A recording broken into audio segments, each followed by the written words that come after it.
What is up, guys? You got Not the Worst here, bringing another Black Desert Online silver breakdown, and today we are checking out the new underwater ruins area for 20 hours. Well, we're not checking it out for 20 hours. I've already done that, but we're going to kind of cover it like the previous breakdowns. It's been a while since the last one that I did, but I was mostly just focusing on making some gains for a while, so I didn't get to grind zones that I didn't want to grind just for the data. But anyways, let's go ahead and jump into it and take a look what's going on here. So if you are unfamiliar with where it is, then you missed all the updates recently, but it's way out here in the ocean. So here's Velia down this spot right here, and you can zip on up. This is the new 170 area, which is actually on the island inside a cave here. We'll cover that in another video. And then this one is actually underwater, the Sycraia underwater ruins here. So this is the zone-ish where the actual mobs are. The entrance to it has a cave, which is right about here or so in the water. So right around this area. You can take a ship out here, you can swim out here, whatever you want to do, and then you have to dive underwater. So you may need some breath potions if you don't have the little shark outfit. I still have the free 7-day one, which expires at some point today. Once you do dive down, you'll find this door right here, which would be on the other side of it, if we can get my character to swim out properly. Here we go. So yeah, you would dive down in, and then you'll have a little entranceway door. Obviously the surface is up there, and you just swim on into it from there. Once you swim in, it'll automatically put you into walking mode. It's actually a little buggy coming in and out of that door quite a bit. So that's how you get into here. You do have some repair and shop guys with a couple of quests over here as well. So if you need to repair your gear or buy some potions, you don't have to have a tent. You can grab a daily. This guy's just got one, and this guy has two, but you have to do them in succession. So you grab one from him, complete it, and then you can grab the second one. You can't grab both at the same time. Just a couple extra Bissell Essence and things like that from Magic Dust. If you're wondering what Bissell Essence are, glad you asked, because we're going to take a look at the item drop table before I show you the rotation I ran for this 20-hour segment. So we've got it right down here.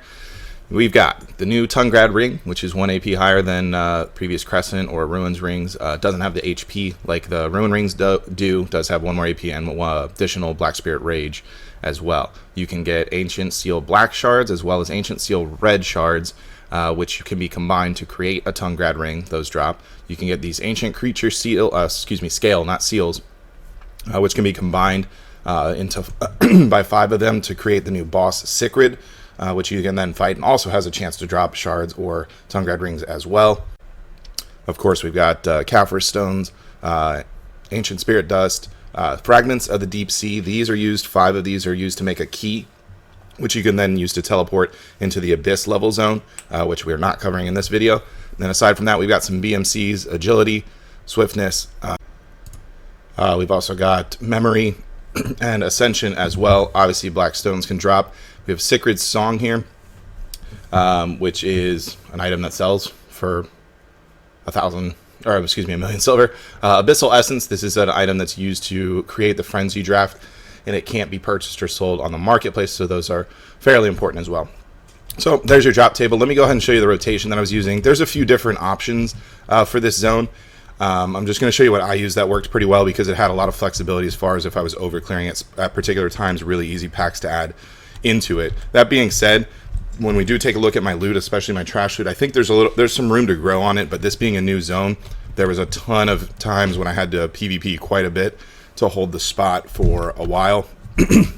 So I think there's some room for improvement as far as trash loot, but we'll get to that in just a moment. So when you leave the steps here, right after where the quest guys are at, let me go ahead and show you how I pull them as well. So I get my pets and stuff here. After you leave the pets, we kind of start the rotation with this little group here. This is an area kind of like Baziden would be, or your Shirkan Ruins, where you kind of want to group them up first, you know, and then just drop them in. At my AP, you don't have to get the back attacks in to do it, but I mean, I'm at 277, so the back attacks might matter a whole lot more for your AP. But at any rate, you definitely want to do it like this. I tried doing it just killing the mobs like directly without waiting the couple seconds to group up. The problem is, because of how each pack is kind of spread out, it doesn't work very well. It's actually much slower if you don't just group them up, even though it seems like you're wasting time waiting for them to group, but you're actually not. Trying to kill them individually just doesn't make any sense. They're too far spread out to do it. Maybe like a witch wizard that, you know, their AoEs are a little bit more spread out, you can kind of maybe get away with those doing it, but overall it doesn't work from there. Anyways, so that's how you just group them up and fight like that. Here, just hit a dude, and then they'll all group up. I'm not going to go ahead and kill through every pack, so this video isn't super long or anything, but I just want to show you how to pull each ones, or at least how I did it. Another pack here, same thing, hit one, and then they'll all group up, come around the edge here. If you just hit this middle group, a couple other fly together, that dude comes over, blow those up. You have 2 pulls here, group them up here, and then you actually dive over here. There's a bunch that are swimming around, so you hit here, and then they'll group up here. You can pull those 2 packs together if you want to. It was a little quicker, I found, actually just doing the 2 packs individually, because your cooldowns will be reset. If you hit that dude on in right here, he'll come over and you can kill that pack. Then this one, when you have these crab things, there's a bunch of dudes here. When you have these crabs, though, you want to kind of pull the pack to the crabs instead of bringing him over to the fish. And the reason for that is the fish move way faster than these crab dudes do. Crab dudes take a while to actually come over, so I like to bring the group. Oh, I didn't lock my Black Spirit Rage, whatever. I like to bring the group over to the crab people instead of the other way around, so that way we don't wait on him for forever. So here you just group them, pull them to this center area here, dash out, blow them up, you get it. And then the last, to complete the rotation, and this is where you actually have a little bit of room to, if you overclear, which did happen to me fairly often here, and then there's supposed to be some more fish here. I might have pulled them accidentally over there, but here, and then there's a group of fish, so you kill that, and then this is where we started with this rotation over here to pull over to that crab dude and do it there. If you overclear, there's a nice, really dense group of dudes you can add, a couple of them. It's 3 or 4 pulls worth right here.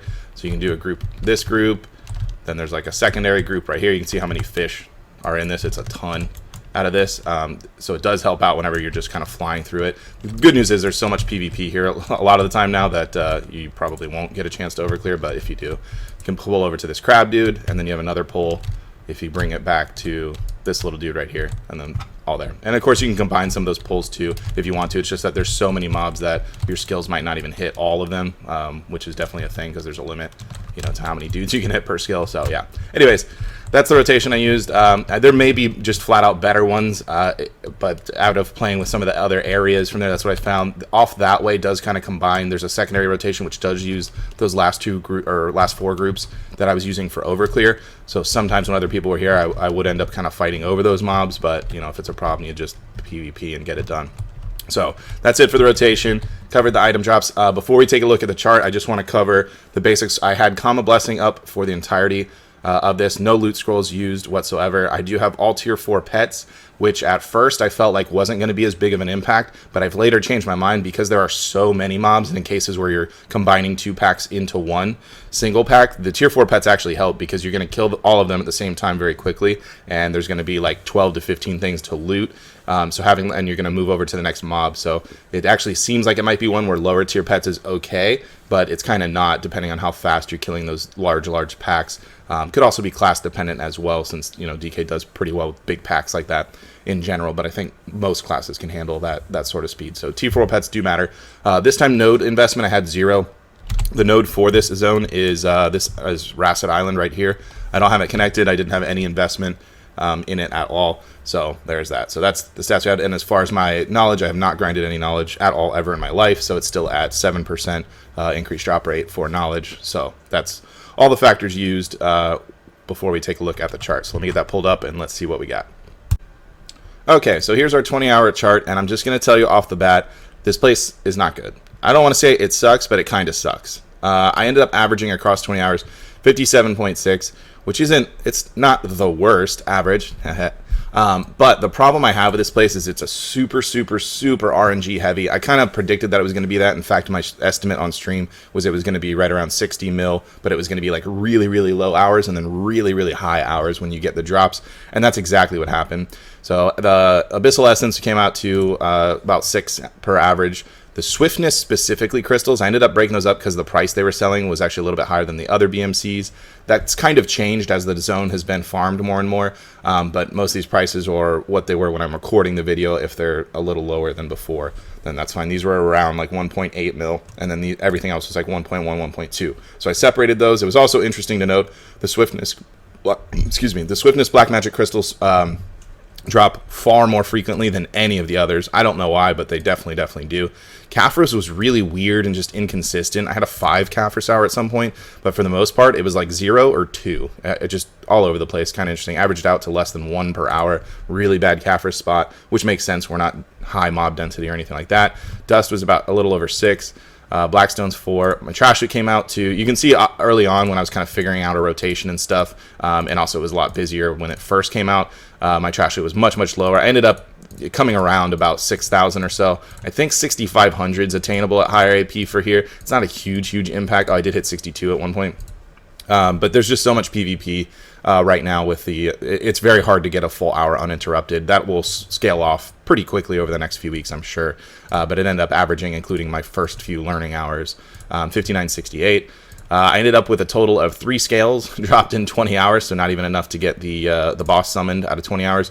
Fragments were right around 5 per hour, and it was pretty consistent. These things drop a decent amount every single hour. Ring, just raw ring drops. I had 2 Tungrad ring drops entirely, so you can see those made those particular hours absolutely ridiculous, which is also what makes that number become 60 mil, but I'll get to that in a second. I only had 2 red shard drops. These things are super rare. They sell at 85 mil right now. They're always got orders up. They're very hard to get because they basically turn into a Tungrad ring, and I had, I believe, 4 black shard drops in 20 hours. So in that 20-hour span, obviously RNG can be a factor, but I had twice as many black shards drop as red, and I had exactly the same number of rings drop as red shards, although I think that's probably slightly above average. It's probably more like 1 in that 20-hour span, and maybe 2 of these, something like that, but that's a little bit of speculation.